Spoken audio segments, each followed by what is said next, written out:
Right. ఇక ప్రపంచం మొత్తం కవిత లేఖ గురించి రాశారు కదా, కానీ వీళ్ళొక్కళ్ళు నమస్తే తెలంగాణ ఏదో అంటారు కదా, అదేంటో సామెత ఉంటుందండి.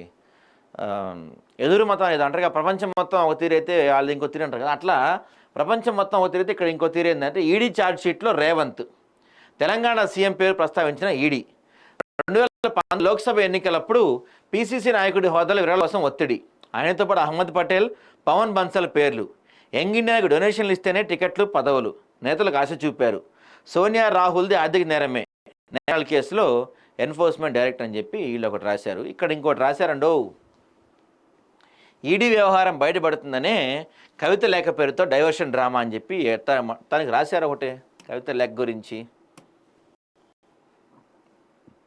ఏది సో వైఫల్యాలు కప్పుచ్చుకునేందుకు కాంగ్రెస్ ప్రభుత్వం కొత్త ప్లాన్, పర్సంటేజీల బాగోతంతో ప్రజల్లో తీవ్ర వ్యతిరేకత, అంతర్గత కుమ్ములాటలతో కాంగ్రెస్ ఉక్కిరి బిక్కిరి, న్యాయస్థానాల వరుసగా ఎదురు దెబ్బలు, ప్రజల దృష్టి మళ్లించడానికి కవిత రాసిన లేఖ పేరుతో నాటకం అంట, ఫైళ్లు క్లియర్ చేయడానికి మంత్రులు డబ్బులు తీసుకుంటారని స్వయంగా ఒక మంత్రి నిర్ధారించారు, నిజమే, కమిషన్ ఇస్తే తప్ప అనుమతి రావటం లేదని రియల్టర్లు కాంట్రాక్టర్లు గగ్గోలు పెడుతున్నారు, ఇది నిజమే, కాళేశ్వరం ప్రాజెక్టులో 1,00,000 కోట్ల అవినీతి జరిగిందని తప్పు అని స్వయంగా రేవంత్ రెడ్డి మామ ఖండించారు. ఇప్పుడు రేవంత్ రెడ్డి మామ ఏమన్నా సుప్రీంకోర్టా, ఆయన ఏమన్నా చీఫ్ జస్టిసా, లేకపోతే ఆయన చెప్తే ఏమన్నా శాసనమా? ఆయనే స్వయంగా ఒప్పుకున్నారంటే ఏదో పెద్ద ఆయన పెద్ద మనిషి, ఆయన ఏమన్నా సరే ఆయన సమాజంలో పెద్ద మనిషి అయి ఉండొచ్చు, ఆయన ఏమన్నా సుప్రీమా, ఆయనే ఒప్పుకున్నాడు అంటే, లేకపోతే ఆయన ఏమన్నా పీసీ ఘోష కమిటీ చైర్మన్, ఆయన ఏమన్నా? ఇటీవల న్యాయస్థానం ఎదురుదెబ్బలు తగులుతున్నాయి.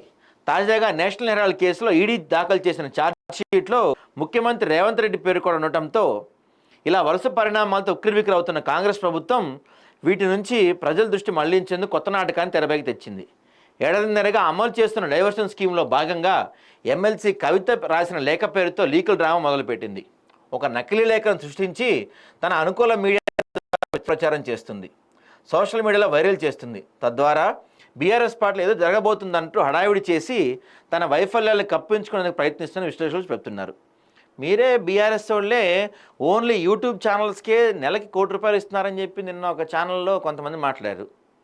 ఒక ఛానల్కి అయితే ఇస్తున్నారంట మీరు నెలకి, ఇట్లా దాదాపుగా ₹1,00,00,000 ప్రతి నెల, ₹1,00,00,000 ఓన్లీ యూట్యూబ్ ఛానల్స్, మళ్ళీ శాటిలైట్ ఛానల్స్ ఇవన్నీ కాదండోయ్, ఓన్లీ యూట్యూబ్ ఛానల్స్కే ఒక ₹1,00,00,000 ఇచ్చి మీరే నడుపుతున్నారు.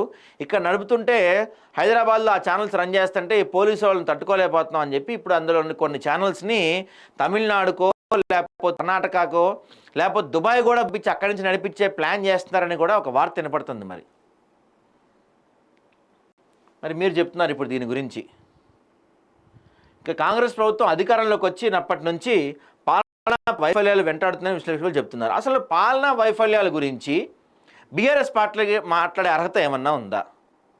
మీరు చేసిన 9 అరాచకంతో పోల్చుకుంటే, సరే నేను ఇప్పుడు ఏదో కాంగ్రెస్ పార్టీ ఎరగదీస్తుంది పొడుస్తుంది నేనేం చెప్పట్లా, వీళ్ళు కూడా దాదాపు ఈ దారిలోనే వస్తున్నారు, కాకపోతే మీతో పోల్చుకుంటే కొంచెం బెటర్ అంతే. వీళ్ళేం సూపర్ కాదు, వీళ్ళు కూడా కంచికచ్చి భూములను బలవంతంగా గుంజుకోవటం, పర్యావరణాన్ని ధ్వంసం చేయడానికి ప్రయత్నించిన సంగతి తెలిసిందే. అబ్బా పర్యావరణం గురించి వచ్చిందండి బాబు మీకు. దాదాపు 100 ఎకరాల్లో ప్రభుత్వం సృష్టించిన విధ్వంసంపై సుప్రీంకోర్టు సైతం కన్నెర చేసింది. అక్కడ అడవిని పునరుద్ధరించకపోతే అధికారులను జైలుకి పంపుతామని హెచ్చరించింది. ఈ క్రమంలో ప్రభుత్వానికి వ్యతిరేకంగా విద్యార్థులు జరిపిన ఉద్యమం జాతీయ స్థాయి చర్చనీయాంశంగా మారింది. ఇక బురద జల్లే ప్రయత్నాలు చేసి విఫలమయ్యారంట. కాంగ్రెస్లో కుమ్ములాటలు అంటండి. ఇటీవల అటు ప్రభుత్వంలో ఇటు పార్టీలో అంతర్గత కుమ్ములాటలు పెరిగిపోయాయి. పలువురు మంత్రులు ముఖ్యమంత్రి రెడ్డి వ్యవహార శైలి అసహనం చేస్తున్నట్టు చర్చ నడుస్తుంది. ముఖ్యంగా సీఎం తన ఇంట్లో చేస్తున్న సమీక్షల పట్ల అసంతృప్తి వ్యక్తం చేస్తూ దూరంగా ఉంటున్నారని, దీంతో సీఎం దిగి వచ్చారని చెప్తున్నారు. మరోవైపు మహిళా కాంగ్రెస్ అధ్యక్షురాలు సునీతారావు ఇటీవల పీసీసీ అధ్యక్షుడు మహేష్ కుమార్ గౌడ్ సీఎం రేవంత్ రెడ్డికి వ్యతిరేకంగా విమర్శల వాన కురిపించారు. ఆమె ఏకంగా గాంధీ భవన్లో దిగారు. దీనిపై ఏఐసీసీ ఆమెకు షోకాస్ నోటీస్ కూడా ఇచ్చింది. అయితే ఈ పేరు సునీతారావు వెనకాల ఒక 2 కీలక నేతలను నడిపిస్తున్నట్టు టాక్ నడుస్తుంది బయట. దీనిపై ఏఐసీసీ ఆమెకు షోకాస్ నోటీస్ ఇచ్చింది. పాలనా వైఫల్యాలు, అవినీతి ఆరోపణలు, కమిషన్ల బాగోతం, మంత్రుల అసంతృప్తి, పార్టీల కులాటలు వెరసి ప్రజల్లో ప్రభుత్వ ప్రతిష్ట పూర్తిగా దిగజారిపోతున్న పరిస్థితుల్లో అటెన్షన్ డైవర్షన్కు సీఎం రేవంత్ రెడ్డి తెరలేపినట్టు విశ్లేషకులు అభిప్రాయపడుతున్నారు. అందులో భాగంగానే ఎమ్మెల్సీ కవిత పేరిట ఒక నకిలీ లేఖను సృష్టించి లీకుల డ్రామా మొదలుపెట్టారని వ్యాఖ్యానిస్తున్నారు. సరే, లీకుల డ్రామానే అనుకుందామండి, నిజంగానే వీళ్ళు ఆ లేఖని చేశారని మేము అనుకుందాం. మరి మీ పార్టీ నుంచి, BRS party official Twitter handle నుంచి కావచ్చు, కేటీఆర్ అఫీషియల్ ట్విట్టర్ హ్యాండిల్ నుంచి కావచ్చు, లేకపోతే మీరెవరన్నా ఒక్కళ్ళన్నా అట్లీస్ట్ ట్విట్టర్ నుంచి కావచ్చు, లేకపోతే ప్రెస్ మీట్ పెట్టి ఆ లేఖ కవిత రాయలేదు అని మీరు ఎవరన్నా ఇచ్చారా? మీరెవరో ఖండించలేదు, ధైర్యం చేయట్లేదు ఎందుకు? అందుకే జనాలకు డౌట్ వస్తుంది, నిజంగానే కవిత రాసిందేమోనండి మరి.